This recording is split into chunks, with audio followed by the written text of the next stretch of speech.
Hi, అందరూ ఎలా ఉన్నారు? ఎండలు బాగా మండిపోతున్నాయి అనిపిస్తుంది కదా. ఇంకెంతకాలం దేవుడా ఈ బాధ అనుకుంటున్నారా? ఇలాంటి పరిస్థితుల్లోనే సుమారు 3000 ఏళ్ల క్రితం ఒక ఎర్రటి ఎడారి ఈ ఎండతో మండిపోతూ ఉంది. ఆ ఇసుక తన్నెల మీద వందల కొద్ది ఒంటెలు, వేల కిలోల యొక్క బంగారం, ఎక్కడా చూడని అరుదైనటువంటి సుగంధ ద్రవ్యాలు, వీటన్నిటి మధ్య ఒక అత్యంత అందమైన శక్తివంతమైన రాణి. ఆమె కొన్ని వందల మైళ్ళు కాదు, ఏకంగా 2,500 కిలోమీటర్ల ప్రయాణం చేస్తుంది. ఆమె దేనికోసం వస్తుందో తెలుసా? కేవలం ఒక వ్యక్తిని కలవడానికి, అతని జ్ఞానాన్ని పరీక్షించడానికి. ఇది సినిమా కథ కాదు. కొన్ని శతాబ్దాలుగా చరిత్రకారులు సొలొమోను కంటే గొప్పవాడిని చూడడం కోసం చేసిన ప్రయాణం. రీసెంట్గా పురావస్తు శాస్త్రవేత్తలు జరిపినటువంటి త్రవ్వకాలలో కొన్ని షాకింగ్ విషయాలు బయటపడ్డాయి. అసలు ఆమె ఎక్కడి నుండి వచ్చింది? ఆమె తెచ్చిన బంగారం వెనుక ఉన్నటువంటి అసలు రహస్యం ఏమిటి? ఈరోజు మనం 3000 ఏళ్ల వెనక్కి వెళ్ళి ఆ రహస్యాలను ఒక్కొక్కటిగా విప్పుదాం. వీడియో చాలా ఇంట్రెస్టింగ్గా ఉంటుంది. ఎక్కడా కూడా స్కిప్ చేయకుండా చివరి వరకు చూడండి.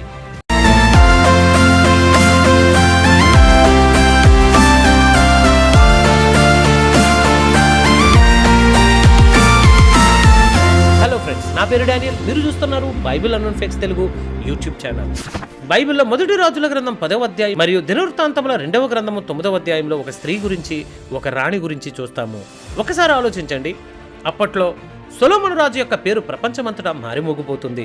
ఆయన జ్ఞానం గురించి, ఆయన కట్టిన దేవాలయం గురించి కథలుగా చెప్పుకునేవారు. షెబా దేశపు రాణికి ఈ విషయం తెలిసింది. ఆమెకు ఒక అలవాటు ఉండేది. ఏదైనా విషయాన్ని కళ్ళతో చూసి నిజమని తేలే వరకు నమ్మేది కాదు. అందుకే ఆమె అనుకుంది, ఈ రాజు గురించి అందరూ ఎంత గొప్పగా చెబుతున్నారు కదా, నేనే వెళ్ళి అతని జ్ఞానాన్ని ఎందుకు పరీక్షించకూడదు అని. ఆమె ఊరికే ఖాళీ చేతులతో రాలేదండి. బైబిల్ చెబుతుంది, ఆమె తనతో పాటు వందల కొద్ది ఒంటెల మీద సుగంధ ద్రవ్యాలు, రాసుల కొద్ది బంగారము, విలువైనటువంటి రత్నాలను కానుకలుగా తెచ్చింది. ఆమె సొలొమోను దగ్గరకు వచ్చి ఎవరూ జవాబు చెప్పలేని కొన్ని కఠినమైనటువంటి ప్రశ్నలు అడిగింది. కానీ సొలొమోను రాజు ఆమె అడిగిన ప్రతి ప్రశ్నకు చాలా సులభంగా సమాధానం చెప్పాడు. అది చూసి ఆమె షాక్ అయింది. నీ గురించి నేను విన్నది కేవలం సగం మాత్రమే. నీ జ్ఞానం నేను విన్నదానికంటే వేల రెట్లు గొప్పదని ఒప్పుకుంది. సొలొమోను రాజును శాపదేశపు రాణి పరీక్షించినటువంటి ఒక పరీక్షను గూర్చి నేను చేసిన వీడియో మీలో ఎవరైనా చూడకపోతే పైన ఐ కార్డులో ఆ వీడియోను ఇస్తున్నాను. అక్కడి నుండి ఆ వీడియోను యాక్సెప్ట్ చేయండి. ఇక్కడ మనం గమనించాల్సింది ఏమిటంటే, ఆమె కేవలం ఒక విజిటర్గా రాలేదు, ఒక శక్తివంతమైన దేశానికి ప్రతినిధిగా వచ్చింది. మరి ఆ దేశం ఎక్కడుంది? అదే ఇప్పుడు మన రెండో పాయింట్. చాలా కాలం పాటు అసలు ఈ షెబా అనే దేశం మ్యాప్లో ఎక్కడుందో ఎవరికీ తెలిసేది కాదు. కొంతమంది ఇది ఆఫ్రికాలో ఉందంటారు, మరికొందరు అరేబియాలో ఉందంటారు. కానీ ఆధునిక పురావస్తు శాస్త్రం మాత్రం దీనికి సమాధానం పట్టుకుంది. పరిశోధకుల ప్రకారం షెబా అంటే ఇప్పటి యెమెన్ దేశం. అరేబియా ద్వీపకల్పానికి దక్షిణాన ఉన్న ఈ ప్రాంతం ప్రాచీన కాలంలో షబా అని పిలిచేవారు. మీకు తెలుసా? యెమెన్లోని మారిబ్ అనే ప్రాంతంలో త్రవ్వకాలు జరిగినప్పుడు అక్కడ ఒక అద్భుతమైన ఆనకట్ట అంటే డ్యామ్, పెద్ద పెద్ద దేవాలయ శిథిలాలు బయటపడ్డాయి. అక్కడ దొరికినటువంటి శిలాశాసనాలలో షెబా పాలకుల గురించి స్పష్టంగా రాసి ఉంది. మరికొందరు చరిత్రకారులు, ముఖ్యంగా ఇథియోపియా దేశస్థులు ఏమంటారు అంటే, షెబా రాణి తమ దేశానికి చెందిన ఆవిడేనని గట్టిగా నమ్ముతారు. వారి దగ్గర కెబ్రాన్ ఆగస్ట్ అనేటువంటి ఒక ప్రాచీన గ్రంథం కూడా ఉంది. దాని ప్రకారంగా చూస్తే ఆమె పేరు మక్కేడా. అంటే షెబా సామ్రాజ్యం యెమెన్ నుండి ఇథియోపియా వరకు విస్తరించి ఉండేదని మనం అర్థం చేసుకోవచ్చు. ఇది ఏమైనా ఒక చారిత్రక వ్యక్తి అని చెప్పడానికి ఈ కట్టడాలు, శిలాశాసనాలే పెద్ద సాక్ష్యాలుగా మిగులుతున్నాయి. ఇక్కడ మీకు ఒక షాకింగ్ విషయం చెప్పాలి.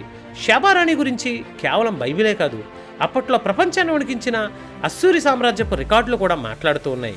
క్రీస్తు పూర్వం 8వ శతాబ్దంలో అశ్షూరీయులు అరేబియా వైపు దండయాత్ర చేసినప్పుడు అక్కడ వారిని ఒక వింత ఆశ్చర్యానికి గురి చేసింది. అదేమిటంటే, అక్కడ చాలా అరబ్ దేశాలను స్త్రీలే పరిపాలిస్తున్నారు. అశ్షూరీయులు తమ రికార్డుల్లో వీరిని అరబ్బుల రాణులని ప్రత్యేకంగా రాయించుకున్నారు, క్వీన్స్ ఆఫ్ అరబ్స్ అని. ప్రఖ్యాత చరిత్రకారిణి ఎన్లీ బెన్నెట్ కూడా తన పరిశోధనలో క్రీస్తుపూర్వం 744 నుంచి 627 మధ్యకాలంలో కనీసం 8 మంది అరబ్ రాణుల పేర్లు అశ్షూరి గ్రంథాల్లో ఉన్నాయని ఆమె నిరూపించారు కూడా. ముఖ్యంగా సన్సి అనే రాణి గురించి అస్సూరి రాజు తిగ్లక్ పిలేసర్ తన రికార్డుల్లో చాలా వివరంగా రాశాడు. ఆమెతో జరిగినటువంటి యుద్ధంలో అశ్షూరు రాజు వేల సంఖ్యలో ఒంటెలను, 10,000 ఎద్దులను మరియు 5,000 సంచుల నిండా రకరకాల సుగంధ ద్రవ్యాలను దోచుకున్నాడు అని. గమనించండి ఫ్రెండ్స్, ఇక్కడే బైబిల్కు చరిత్రకు ఉన్నటువంటి లింకు దొరుకుతుంది. ఆ రికార్డుల్లో అస్సూరు రాజు ఏమని రాశాడో తెలుసా? సన్సి రాణి ఓడిపోయాక షబా అంటే షెబా దేశంతో సహా పక్కన ఉన్నటువంటి దేశాలన్నీ భయపడి తనకు లొంగిపోయాయట. ఆ షబా దేశస్థులు అస్సూరి రాజుకు కానుకలుగా ఏం తెచ్చారో తెలుసా? బంగారం, వెండి, ఒంటెలు మరియు రకరకాల సుగంధ ద్రవ్యాలు. మన బైబిల్లో ఏం చదువుతున్నాం? శాబదేశపు రాణి సొలొమోను దగ్గరకు ఏం తీసుకొచ్చిందని చదువుతున్నాం? బంగారం, ఒంటెలు మరియు సుగంధ ద్రవ్యాలు. ఇది రాజుల మొదటి గ్రంథం 10వ అధ్యాయం 2లో చూడొచ్చు. చూసారా? బైబిల్లో ఏ వస్తువుల పేర్లు అయితే ఉన్నాయో అవే వస్తువుల పేర్లు అస్సూరీల రికార్డుల్లో కూడా ఉన్నాయి. అంటే శాబదేశపు బంగారం మరియు సుగంధ ద్రవ్యాలు ఎంత ప్రసిద్ధి చెందినవో అన్య దేశస్తుల చరిత్రను బట్టి కూడా నిరూపించబడుతూ ఉంది. ఇక్కడ ఒక ఇంట్రెస్టింగ్ లాజిక్ ఉంది. ఒక రాణి అంత దూరం కేవలం ప్రశ్నలు అడగడానికే వస్తుందా? దాని వెనక ఏదైనా రాజకీయం లేదా వ్యాపారం ఉండి ఉండాలి కదా? ఖచ్చితంగా ఉంది. అదేంటో మీరు తెలుసుకోవాలనుకుంటున్నారా? ఇంతవరకు మీరు మన వీడియోను చూశారు అంటే మీకు మన వీడియో వర్తి అనిపించిందని నేను అనుకుంటున్నాను. కాబట్టి ఇలాంటి రీసెర్చ్ వీడియోస్ మీకు కావాలి అంటే మన ఛానల్ను సబ్స్క్రైబ్ చేసుకోండి. ఆ కాలంలో షాబా దేశం ప్రపంచానికి ఒక హబ్ లాంటిది. దేనికో తెలుసా? సుగంధ ద్రవ్యాలకు. సాంబ్రాణి, గుగ్గిలం వంటి అరుదైనటువంటి వస్తువులు కేవలం అక్కడే దొరికేవి. వీటికి అప్పట్లో బంగారం కంటే ఎక్కువ విలువ ఉండేది. ఎందుకంటే ఆ కాలంలో ప్రతి దేవాలయంలోనూ ప్రతి రాజభవనంలోనూ వీటినే వాడేవారు. మరి ఈ వస్తువులను ఇతర దేశాలకు ఎగుమతి చేయాలి అంటే ఆ దారి ఎవరి కంట్రోల్లో ఉంది? సొలొమోను రాజు కంట్రోల్లో ఉంది. ఎర్ర సముద్రం మరియు ఎడారిదారులన్నీ సొలొమోను ఆధీనంలో ఉండేవి. అందుకే తన దేశ వ్యాపారం దెబ్బతినకుండా ఉండాలన్నా, తన వస్తువులకు మంచి మార్కెట్ దొరకాలన్నా సొలొమోనుతో స్నేహం చేయడం ఆమెకు చాలా అవసరం. అందుకే ఆమె అంత బంగారం కానుకలు తెచ్చి రాజును ఇంప్రెస్ చేయడానికి ప్రయత్నించింది. చూసారా? దీని వెనుక ఎంతటి లోతైన వ్యాపార చరిత్ర దాగి ఉందో. ఇప్పుడు ఒక సైంటిఫిక్ పాయింట్ మాట్లాడుకుందాం. చాలామంది విమర్శకులు బైబిల్ను తప్పుపట్టడానికి ఒక పాయింట్ని వాడేవారు. అదేంటంటే బైబిల్లో శాబారాణి ఒంటెల మీద వచ్చిందని ఉంది, కానీ క్రీస్తుపూర్వం 10వ శతాబ్దంలో సొలొమోను కాలం అసలు మనుషులు ఒంటెలను మచ్చిక చేసుకునేయలేదు అని, వాటిని ప్రయాణానికి వాడలేదు అని వాదించేవారు. కానీ రీసెంట్గా బైబిల్ ఆర్కియాలజీ మరియు ఇతర సైన్స్ జర్నల్స్ ఏం చెబుతున్నాయో తెలుసా? పురావస్తు త్రవ్వకాల్లో క్రీస్తుపూర్వం 1000 సంవత్సరాల నాటి ఒంటె ఎముకలు, వాటిని రవాణాకు వాడినట్లుగా ఆధారాలు దొరికాయి.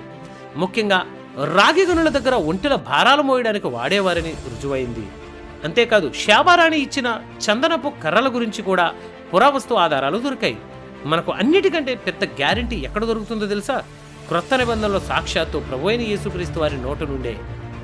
మత్తయి సువార్త 12వ అధ్యాయం 42లో యేసుక్రీస్తు వారు ఏమన్నారో తెలుసా? దక్షిణ దేశపు రాణి తీర్పు కాలమున ఈ తరము వారితో నిలబడి వారి మీద నేరస్థాపన చేయును అని. ఆమె సొలొమోను జ్ఞానం వినుటకు భూమి దిగంతముల నుండి వచ్చెను అని రాయబడి ఉంటుంది. యేసుక్రీస్తు ఒక వ్యక్తి గురించి చెప్పారు అంటే ఆ వ్యక్తి నిజంగా చరిత్రలో ఉన్నట్లే కదా. ఆయన ఆమెను దక్షిణ దేశపు రాణి అని పిలిచారు. ఒకవేళ ఆమె కేవలం ఒక ఊహాజనిత పాత్రయే అయితే యేసుక్రీస్తు ఆమె పేరును ప్రస్తావించేవారు కాదు. అంటే దేవుని దృష్టిలో ఆమె ఒక నిజమైన వ్యక్తి మరియు మనందరికీ గొప్ప ఉదాహరణ. ఈ శాబదేశపు రాణి దక్షిణ దేశపు రాణినా లేదా ఏ దేశానికి చెందిన రాణి? దీని గురించి తెలుసుకోవాలన్నా మన ఛానల్లో ఉన్నటువంటి శాబదేశపు రాణిని కూర్చున్నటువంటి వివరాలను మీరు చూడండి.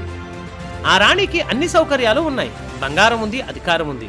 అయినా ఆమెకు ఏదో వెలితి. అందుకే ఆమె సత్యం కోసం, జ్ఞానం కోసం ఆకలితో అంత దూరం ప్రయాణం చేసి వచ్చింది. ఈరోజు మన పరిస్థితి ఏంటి మరి? మన దగ్గర బైబిల్ ఉంది, దేవుని జ్ఞానం మన ఫోన్లోనే అందుబాటులో ఉంది. కానీ ఆమె చూపించిన దాంట్లో ఆసక్తిలో మనం 100లో 1 వంతైన చూపిస్తున్నామా? శాబారాణి సొలొమోను జ్ఞానాన్ని చూసి ఆశ్చర్యపోయింది. కానీ యేసుక్రీస్తు వారు ఏమన్నారో తెలుసా? ఇదిగో సొలొమోను కంటే గొప్పవాడు ఇక్కడ ఉన్నాడు. అవును, లోకపు జ్ఞానం కంటే గొప్పవాడైన యేసు ప్రభు వారు మన మధ్య ఉన్నారు. యాకోబు రాసిన పత్రిక 1వ అధ్యాయం 5వ వచనం చెబుతుంది, మీలో ఎవరికైనా జ్ఞానం కొదువుగా ఉన్న యెడల ఆయనను అడగవలెను, ఆయన అందరికీ ధారాళంగా అది దయచేయును అని. ఒక స్త్రీగా శాబారాణి చేసినటువంటి ఆ ప్రయాణం సామాన్యమైనదంటారా? అస్సలు కాదు. గమనించండి, ఆమె ఒక దేశానికి రాణి. ఆమెకు తన రాజభవనంలో 100 మంది పనివారు ఉన్నారు. సకల భోగభాగ్యాలు ఉన్నాయి. అయినా సరే వాటన్నిటిని విడిచిపెట్టి ఎందుకు అంత దూరం ప్రయాణం కట్టింది? కేవలం భూ సంబంధమైన జ్ఞానాన్ని చూడడానికి ఆమె అంత ప్రయాసపడింది. ఒక్కసారి ఆ ప్రయాణాన్ని ఊహించుకోండి. ఆమె వెళ్ళింది విమానంలోనో ఏసీ కార్లలోనో కాదు, ఇసుక తిన్నెల మీద, ఎండలు మండిపోయే ఎడారి దారిలో ఒంటెల మీద ప్రయాణం చేసింది. గమనించండి, ఆమె ఒక రాణి అయినప్పటికీ దారిలో దొంగల భయం ఉంటుంది, క్రూర మృగాల భయం ఉంటుంది, మండుచున్న ఎండ ఉంటుంది, రాత్రిపూట ఎముకలు కొరికే చలి కూడా ఉంటుంది. ఏ చిన్న పొరపాటు జరిగిన ప్రాణాలకి ముప్పు. అయినా సరే ఆమె వాటన్నిటిని లెక్క చేయలేదు. నాకు జ్ఞానం కావాలి, ఆ సత్యం ఏంటో నేను తెలుసుకోవాలనే ఒకే ఒక పట్టుదలతో ఆ కష్టాలన్నింటినీ భరించింది. మరి ఈరోజు మన పరిస్థితి ఏంటి? ఒక్కసారి మనల్ని మనం పరీక్షించుకుందాం. ఈరోజు మనకు దేవుడు ఎన్నో సౌకర్యాలు ఇచ్చాడు.